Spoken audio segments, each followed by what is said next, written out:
Today, we begin our discussion on the idea of human rights and the long standing debate over whether they should be seen as Western or non Western.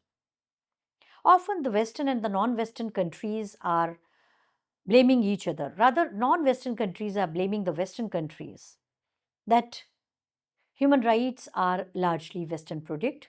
The treaties, draft, and conventions have a Western orientation, and they have been drafted keeping in mind the Western needs, Western requirements, and the Western realities, while non Western needs, requirements, and realities have been ignored. Some scholars argue that human rights grew mainly from Western liberal traditions, while there are scholars who emphasize that human dignity and moral responsibility are values recognized across all cultures, religions, and civilizations.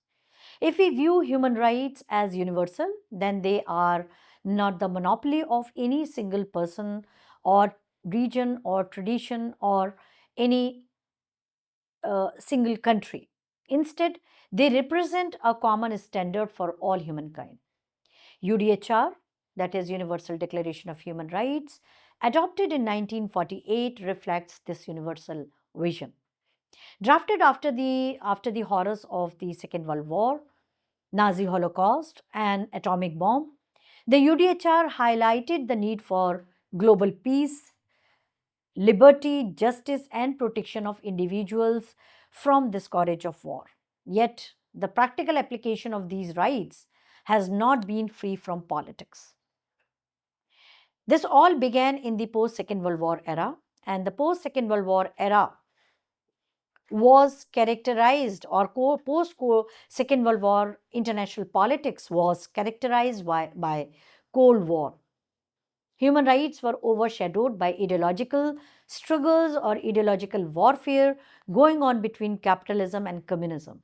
Western countries often highlighted civil and political rights, while socialist states emphasize economic and social rights.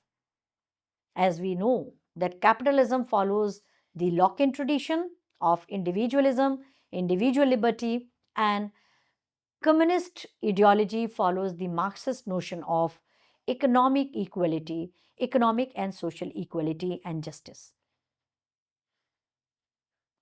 Meanwhile, newly independent countries of Asia and Africa argued that development and self determination were also fundamental rights. Many of them felt that Western powers used human rights selectively, sometimes as political tools.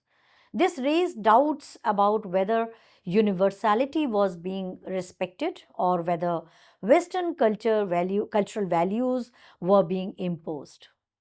Therefore, to truly understand human rights, we must look beyond theory and examine the historical and political struggles that shape their global journey.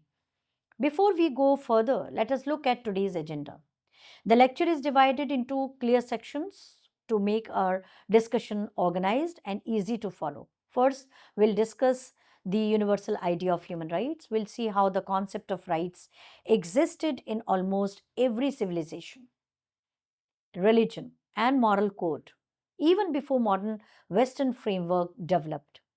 This helps us understand why rights should not be considered the monopoly of the West. Second, we will explore the close link between democracy and human rights. Democracy is often seen as the political system that provides the best protection for rights. But we must also see how rights can exist beyond formal democracy. Third, we'll turn to the role of United Nations. We'll trace how the United Nations made human rights central to its goals after the Second World War, starting with the Charter and the UDHR in 1948. Fourth, we'll reflect on the weaknesses of enforcement in early years when Cold War rivalry and decolonization overshadowed human rights issues. Finally, we'll examine how newly independent nations brought new dimensions to the human rights debate and how they made human rights politics an integral part of the then international political system or international politics or international relations. By the end of this lecture, Students will be able to understand not only the universal principles of rights but also the tensions, politics, and cultural realities that shape their practice. The foundation of human rights rests on the belief that every person is born with dignity, equality, and value. Human rights are not privileges given by rulers or governments, rather, they are inherent to human existence. This is why they are described as universal. The universality of rights means that they apply to all people everywhere without discrimination based on race, gender, culture, religion, or nationality. Across civilizations, we find moral codes that reflect this principle. In India, ancient texts spoke of dharma and justice. In Islam, the Quran emphasized the dignity of every human being. Christianity highlights the idea of compassion and love for one's neighbor, while Buddhism advocates non-violence and the sanctity of life. Confucian traditions in China also spoke about harmony, duty, and respect. These examples suggest that the moral basis for human rights existed long before modern Western legal frameworks. What the West contributed was the codification of rights into written laws and formal charters, particularly during the Enlightenment and the age of revolutions. Thinkers like John Locke and Rousseau shaped modern concepts of liberty and equality. However, calling human rights exclusively Western overlooks the contribution of other traditions. At the same time, it is undeniable that the West played a dominant role in framing the post war human rights discourse and also internationalizing the entire concept of human rights. Therefore, the challenge is to find a balance, recognizing the universal spirit of rights while also respecting cultural diversity and the socio-economic conditions of different societies. Democracy and human rights are often described as two sides of the same coin. Democracy is a system of governance where power ultimately rests with the people, usually through free elections and accountable institutions, and of course, representative form of government. Human rights are the moral and legal claims that safeguard the dignity of individuals. Without human rights, democracy becomes an empty shell. Without democracy, human rights lack protection and enforcement. Human rights cannot exist or survive in vacuum. We need state, we need democracy, etc. For the sustenance of and the existence of human rights. Western liberal thinkers such as Locke, Montesquieu, and Rousseau contributed significantly to democratic ideals by emphasizing liberty, separation of power, and social contracts. These ideas influenced the American and French Revolution, both of which shaped modern democratic systems and human rights language. However, to say that democracy and human rights are solely Western institutions would be misleading.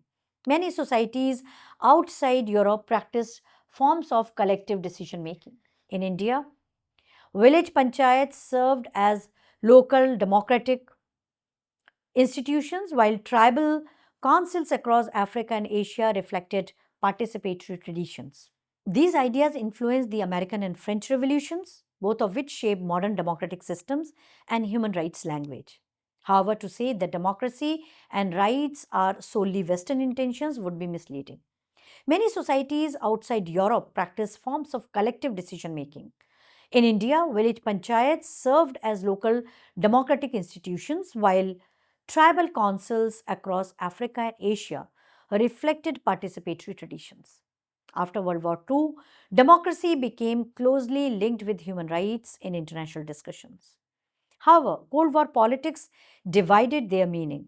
The Western Bloc emphasized civil and political rights like freedoms of speech, while the Soviet bloc emphasized economic and social rights such as employment, healthcare, and education.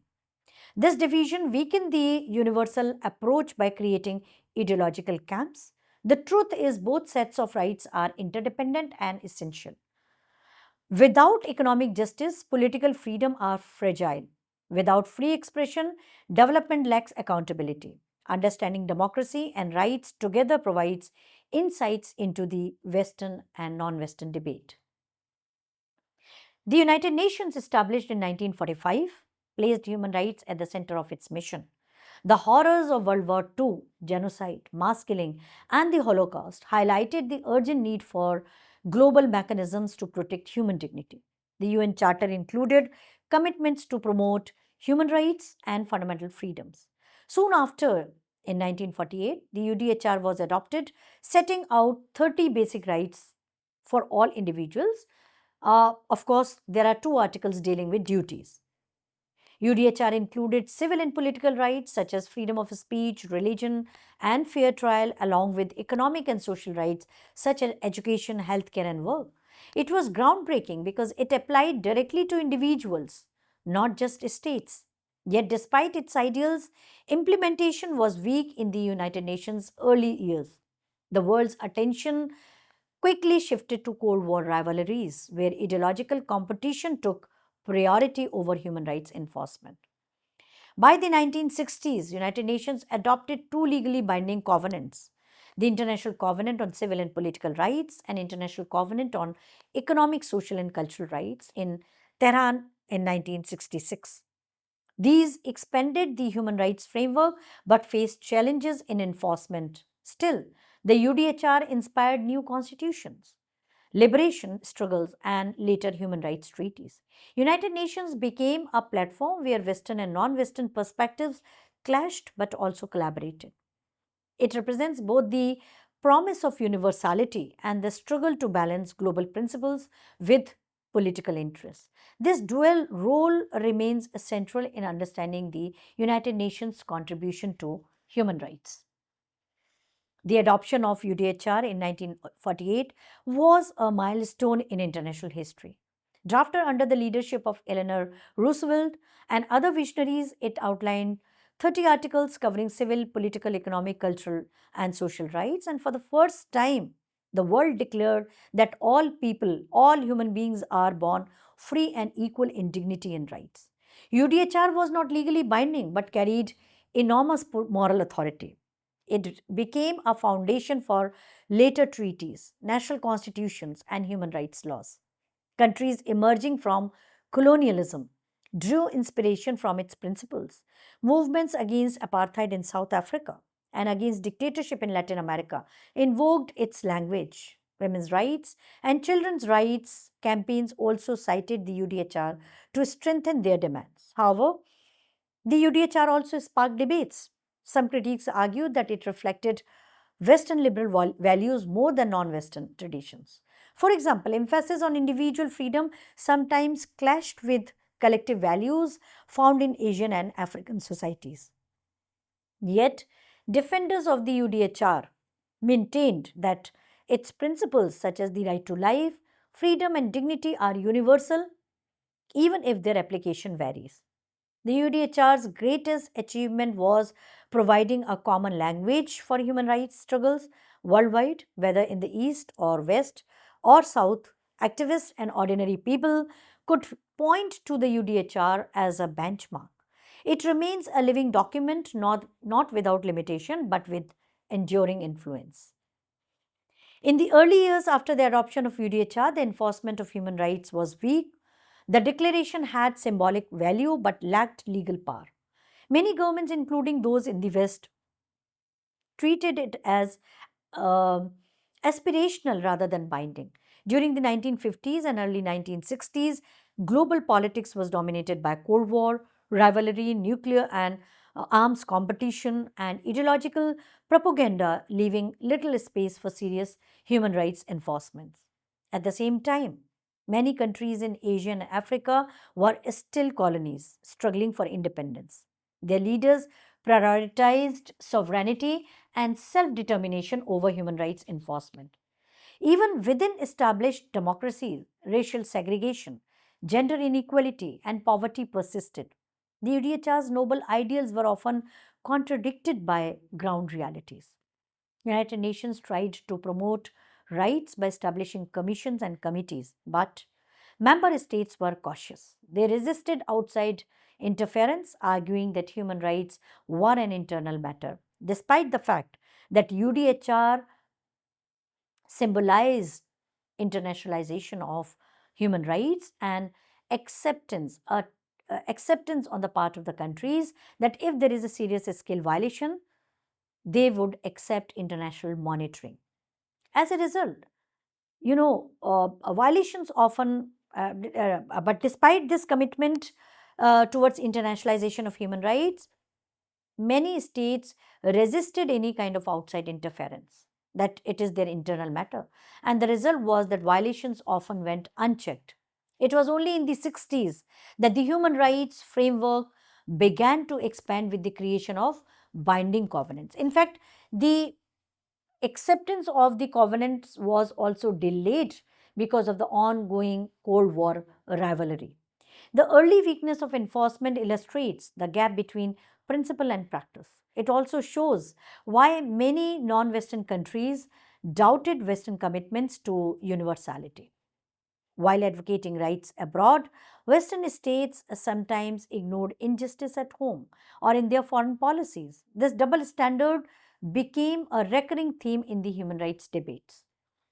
By the mid 60s, United Nations realized that symbolic declarations like UDHR were not enough. There was a growing demand to transform these ideals into legally binding obligations. In 1966, at the Tehran Conference, two major international covenants were adopted. International Covenant on Social, Economic, and Cultural Rights, on the other hand, highlighted rights to work, education, healthcare, and an adequate standard of living. This division was deliberate, reflecting both the the capitalist emphasis on political freedom and the socialist emphasis on economic and social rights. Although these covenants were binding in theory, enforcement was still weak. States could ratify them with reservations or ignore them in practice. Nevertheless, they marked a turning point by giving human rights a stronger legal basis. The adoption of these covenants also deepened the East versus West divide. The United States and Western allies promoted civil and political rights as essential for democracy.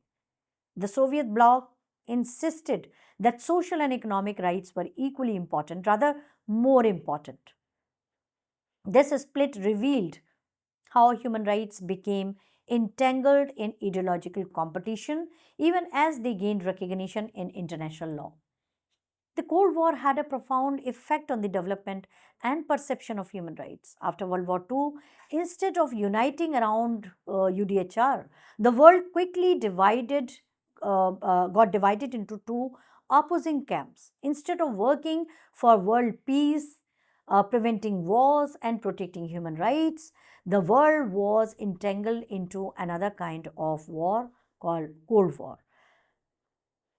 Yes, the nations of Europe were economically and militarily broken and devastated due to two world wars, and therefore they were not in a position to have another traditional war. But the Cold War was very much going on there, which was not fought in the traditional manner.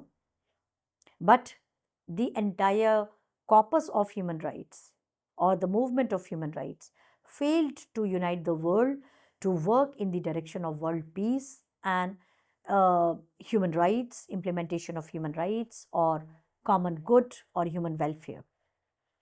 The West highlighted civil and political rights. The socialist bloc highlighted another set of rights, economic and social. And this divide made global consensus on human rights difficult. Instead of focusing on universality, the states used rights to criticize each other.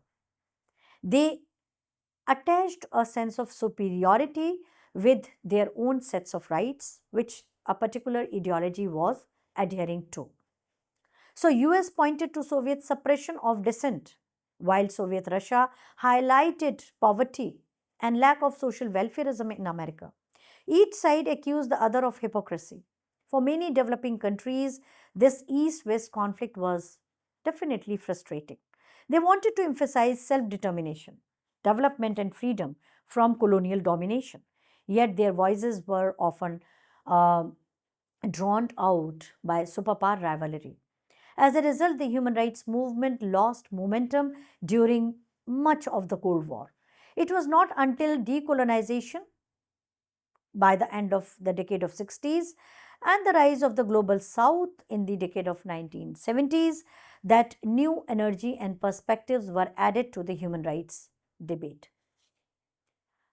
You see that during the Cold War years, United Nations itself struggled to play a strong role in human rights. Although organization had adopted the UDHR and later two covenants, its actions were often blocked by political divisions. The Security Council was dominated by the veto powers of the United States and Soviet Union, or the P5. And America and its allies and Soviet Russia, China became the member of P5 later on. Otherwise, Soviet Russia on one side were always at loggerheads with each other, and both were avoiding scrutiny of their own action. Human rights violations around the world were frequently ignored because raising them risked escalating Cold War tensions. For example, United Nations was slow to act on apartheid in South Africa or on political repression in Eastern Europe. Many member states used the excuse of non-interference in domestic affairs to avoid criticism. At the same time, the General Assembly became more active as newly independent states from Asia and Africa joined in large numbers. These states wanted the United Nations to focus not only on political freedoms but also on economic justice and development. However, the lack of enforcement mechanism limited the United Nations' effectiveness. Despite these limitations, the United Nations still provided a global platform where debates on human rights could continue. It also established commissions such as Human Rights Commission, which drafted treaties and mentioned and sort of monitored compliance. While its power was weak, its symbolic importance remained. The United Nations kept human rights alive as part of international agenda, even if implementation was uneven. This silence mixed with symbolic action reflects the paradox of United Nations during the Cold War period. By the late 1960s, the process of decolonization had transformed global politics. Dozens of countries in Asia, Africa, and the Middle East gained independence from colonial rule. These newly independent countries brought fresh perspectives into the human rights debates. For them, the most important rights were not only political freedoms but also economic development, sovereignty, and self determination. In the decade of 60s, United Nations adopted the Declaration on the Granting of Independence to Colonial Countries and Peoples. This historic resolution affirmed the rights of all peoples to self-determination. It declared colonialism incompatible with human rights. The movements across the globe drew legitimacy from this principle. Newly independent nations also demanded international support for their development. They argued that centuries of colonial exploitation had left them impoverished and that the developed world bore responsibilities to help them catch up. This led to the creation of institutions such as UNCTAD, United Nations Conference on Trade and Development in 1964. These demands raised by the developing countries or newly independent Afro-Asian countries were completely resisted by wealthy nations of the West, US and the Allies. They feared economic redistribution and the rise of stronger voices from the global South. This clash marked the beginning of what later became known as North South divide. Decolonization thus broadened the human rights agenda. It showed that rights were not only about free speech and fair trials, but also about the ability of nations and peoples to control their destinies and achieve economic and political independence. In the context of decolonization, and Cold War rivalry, many new nations sought an alternative path. They did not want to be caught in the East West divide. This led to the formation of the non aligned movement in the early 60s. Leaders such as Jawaharlal Nehru of India, uh, Marshal Tito of Yugoslavia, Abdel Nasser of Egypt, and Nkrumah of Ghana were key figures. NAM was based on the principles that newly independent states should remain free to make their own choices without aligning fully or partially with either the United States or the Soviet Union, or in other words, any of the ideological camps, capitalist or the communist. This position was not just about foreign policy neutrality, but also about asserting their right to shape development and governance according to their own needs. For NAM countries, human rights means more than individual freedoms. They included collective rights such as the right to self determination, freedom from imperialism, and the right to development. This broader view challenged the Western liberal focus on civil and political rights alone. Through NAM, developing countries gained a stronger voice in the United Nations General Assembly. They pressed for economic justice, technological transfer, and fairer trade systems. This movement also highlighted cultural relativism, the idea that human rights must respect different cultures and social contexts. Although NAM did not eliminate power imbalances, it gave legitimacy to the concerns of the global south. It showed that human rights were not only about Western priorities, but also about addressing global inequalities and historical injustices. Thank you.